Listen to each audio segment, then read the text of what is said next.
Hello everyone, welcome to my channel. तो अभी हम डिस्कस करने वाले हैं। अभी एक्सेलर वापस से आया है तो लोग मुझसे डेली वही पूछ रहे हैं कि आपने कहाँ से प्रिपरेशन किया और असेसमेंट में क्या पूछता है।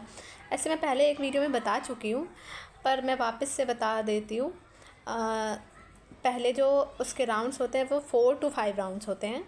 सबसे पहला होगा टेक्निकल, फिर एक ऐसे राइटिंग टेस्ट होगा, फिर गेम बेस्ड एप्टीट्यूड होगा और फिर स्पोकन इंग्लिश होगा एंड देन फिर कोडिंग राउंड होगा।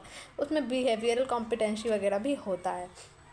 जो टेक्निकल राउंड होगा वो एलिमिनेशन राउंड होगा, वो सबसे पहला राउंड होगा। उसमें आपको एप्टीट्यूड भी पूछेंगे और आपसे कंप्यूटर फंडामेंटल्स के एमसीक्यूज़ भी पूछेंगे।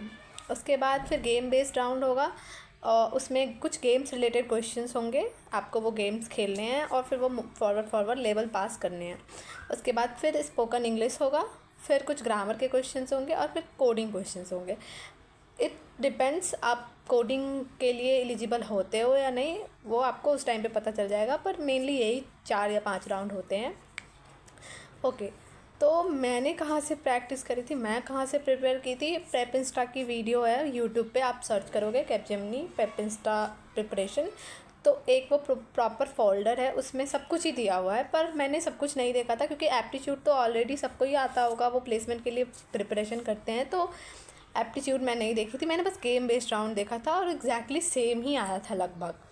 तो मतलब बस एक बार वो वीडियो देखना है, उससे आपको आइडिया लग जाएगा कि जब वो गेम्स ओपन होते हैं तो हमें उसको कैसे सॉल्व करना है, क्योंकि वो दिखता गेम है पर एक्चुअली इंटरनली हमें उसमें लॉजिक भी लगाना होता है। तो वो गेम बेस्ड राउंड के लिए आप प्रेपिंस्टा की वीडियो देख सकते हो। ओके, गेम बेस्ड आप प्रेपिंस्टा से पढ़ सकते हो, एप्टीट्यूड आता ही है। बाकी स्पोकन इंग्लिश तो बेसिक ही होता है, वो तो पता ही है, पर फिर भी आप चाहो तो यूट्यूब पे बस नॉर्मली सर्च करके English spoken English round of Capgemini करके देख सकते हो। इट्स नॉट दैट मच और बाकी बेसिक है।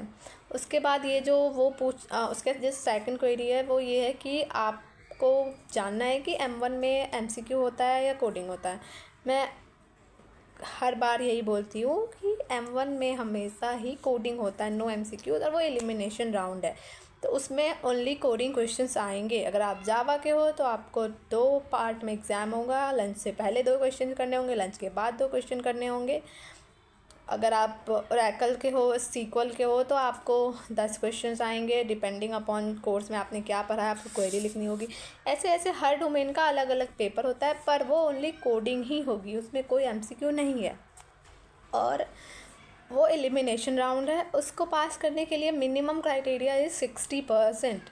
60% से 1% भी कम आता है तो आप वो रीटेस्ट देना होगा, और अगर रीटेस्ट फेल करते हो तो फिर आप घर जाओ वैसा। तो उसके लिए अलग से 60% लाना है। आप एक बार M1 क्लियर कर लिए फिर आगे कोई इशू नहीं है। M1 के बाद जो बाकी के असेसमेंट्स होते हैं उसमें आपको ओवरऑल 60% लाना है पूरे प्रोसेस का, और फिर लास्ट में वो कैलकुलेट होके आता है। लास्ट में जब आपके मार्क्स कैलकुलेट होते हैं ना, तो वो पूरा ओवरऑल आपने जो असेसमेंट दिया है, वो पावर स्किल का हो, आपने जो M1 हो, स्प्रिंट हो, सब कुछ का मिला के फिर 60% केवब आता है और फिर आप पास हो जाते हो। तो only M1 is elimination round, जिसमें कोडिंग आएगा और उसमें आपको 60% से ऊपर लाना है, और ओनली कोडिंग, नो MCQs। यदि आपको कोई भी डाउट हो तो आप कमेंट्स में कमेंट कर सकते हो और मुझे लिंक्डइन पे भी मैसेज कर सकते हो। That's it for this video.